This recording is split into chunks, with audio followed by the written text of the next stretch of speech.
Hello everyone, स्वागत है आप सभी का आपके अपने चैनल जीएस नोटबुक में।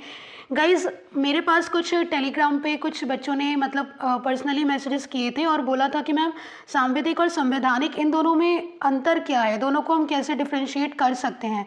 तो गाइज़, जैसे कि अभी हम लोग पॉलिटी पढ़ रहे हैं और जब तक हम लोगों को ये जो वर्ड्स हैं इनका मतलब ही नहीं पता होगा, हमारा बेस ही नहीं क्लियर होगा, तब तक जब हम ये बॉडीज़ पढ़ेंगे जो कि कॉन्स्टिट्यूशनल बॉडीज़ हैं, लीगल बॉडीज़ हैं, ठीक है, नॉन कॉन्स्टिट्यूशनल बॉडीज़ हैं, जब तक हमें पता नहीं होगा कि ये बॉडीज़ होती क्या हैं, ठीक है, इनका गठन किस तरह होता है, तब तक हम उन बॉडीज़ को अच्छी तरह से उनका अध्ययन नहीं कर पाएंगे।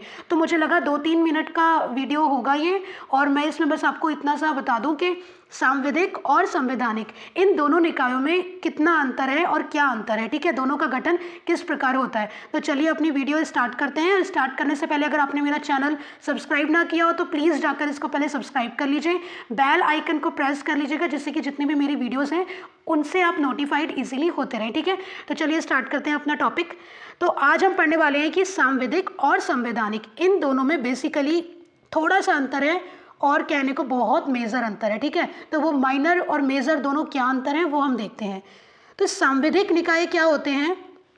सांविधिक या गैर संवैधानिक या नॉन कॉन्स्टिट्यूशनल, ठीक है, इसके नाम से ही पता चल रहा है कि ये नॉन कॉन्स्टिट्यूशनल है। इट मीन्स कॉन्स्टिट्यूशन ने इसका गठन नहीं किया है, ठीक है।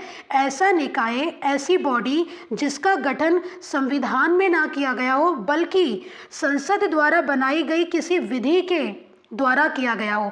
क्या होता है कि किसी विशेष कार्य के लिए जब संसद को ऐसा लगता है कि इसके लिए कोई एक ऑर्गेनाइजेशन या कोई एक इंस्टीट्यूशन, ठीक है, या फिर कोई एक निकाय या कोई एक बॉडी बनानी चाहिए, तब संसद जो है उसके परिप्रेक्ष्य में एक विधि बनाती है या एक अधिनियम बनाती है, ठीक है। अब वो विधानसभा भी हो सकती है राज्यों की। अगर राज्य को ये लगे कि हमारे राज्य में इस कार्य के लिए इस बॉडी का निर्माण होना ज़रूरी है, तो वो उस संदर्भ में एक विधि बनाएगी, ठीक है। विधानसभा या केंद्र के लिए संसद उस संदर्भ में एक विधि बनाती है, एक अधिनियम लेकर आती है, और इस अधिनियम के अंतर्गत ही इस बॉडी का निर्माण होता है, ठीक है। ये विशेष कार्य के लिए बनाई गई बॉडी होती है, निकाय होता है, और जब ये विशेष कार्य खत्म हो जाता है, समाप्त हो जाता है, तो ये जो निकाय है ये भी स्वतः समाप्त हो जाता है। इस निकाय में परिवर्तन भी संसद अपने अनुरूप कर सकती है, ठीक है, विधि बना करके, क्योंकि इसका निर्माण ही विधि के द्वारा हुआ है,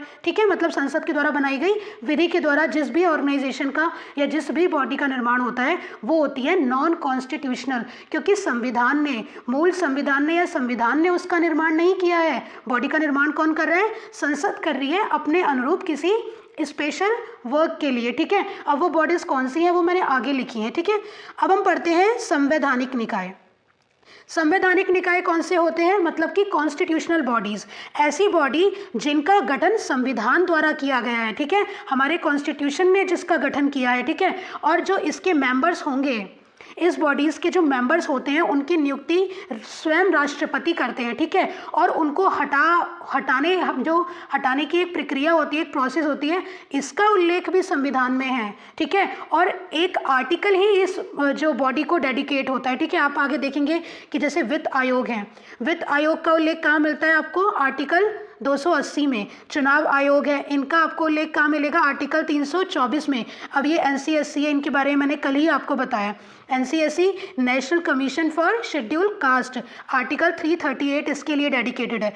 फिर NCST national commission for schedule tribes, ठीक है, इसका उल्लेख कहाँ पे? आर्टिकल 338A में है, ठीक है। तो हालांकि मैं आपको बता चुकी हूँ कि ये NCSC जो है ये पहले 1993 में इसको भी संसद के एक अधिनियम द्वारा बनाया गया था, लेकिन बाद में एक कॉन्स्टिट्यूशन अमेंडमेंट करके इसको संवैधानिक दर्जा प्रदान किया गया, ठीक है। वो मैं कल आपको सब बता चुकी हूँ, आप मेरी कल वाली वीडियोस जाकर देखिएगा, जहाँ मैंने आपको सारे जितने भी इंपॉर्टेंट अमेंडमेंट्स हुए हैं कॉन्स्टिट्यूशन में वो सारे मैंने बताए हैं मात्र 15-16 मिनट में ही, ठीक है। तो आप उस वीडियो को जाके देख लीजिएगा, ठीक है। मैं मॉडर्न हिस्ट्री की और पॉलिटी की इन दोनों की प्लेलिस्ट जो है वो डिस्क्रिप्शन डिस्क्रिप्शन में लिंक दे दूंगी, आप मेरी मॉडर्न हिस्ट्री भी फॉलो कर सकते हैं, पॉलिटी भी देख सकते हैं, ठीक है। तो हमारे संवैधानिक निकाय, आई होप आपको समझ आ गया होगा। संवैधानिक निकाय वो होते हैं जिनका गठन स्वयं संविधान द्वारा किया जाता है। इनके सदस्यों की नियुक्ति भी राष्ट्रपति करते हैं और इनके सदस्यों को हटाए जाने की प्रोसेस भी, इसका उल्लेख भी संविधान में है, ठीक है। तो वो होती है हमारी कॉन्स्टिट्यूशनल बॉडीज, जैसे वित्त आयोग, चुनाव आयोग, NCST, NCSC, आप देखेंगे पिछड़ा वर्ग आयोग, राजभाषा आयोग, ठीक है। तो ये संघ लोक सेवा आयोग, इसका वर्णन आपको आर्टिकल 315 में मिलेगा, ठीक है। ये सारी बॉडीज कौन सी हैं? ये है हमारी कॉन्स्टिट्यूशनल बॉडीज। अब हम देख लेते हैं हमारी नॉन कॉन्स्टिट्यूशनल बॉडीज कौन कौन सी हैं, ठीक है। मतलब कि सांविधिक निकाय, जिनका निर्माण संसद के बनाए गए अधिनियम द्वारा हुआ है। उसमें आपको देखने को मिलेगा नीति आयोग, राष्ट्रीय मानवाधिकार आयोग, राज्य मानवाधिकार आयोग, केंद्रीय सूचना आयोग, केंद्रीय सतर्कता आयोग, केंद्रीय अन्वेषण ब्यूरो, लोकपाल एवं लोकायुक्त, राष्ट्रीय अन्वेषण अभिकरण, राष्ट्रीय आपदा प्रबंधन प्राधिकरण, राज्य सूचना आयोग, एक्सेट्रा, ठीक है। ये है हमारी नॉन कॉन्स्टिट्यूशनल बॉडीज, जिनका निर्माण संसद के द्वारा बनाई गई विधि के द्वारा किया गया है, ठीक है।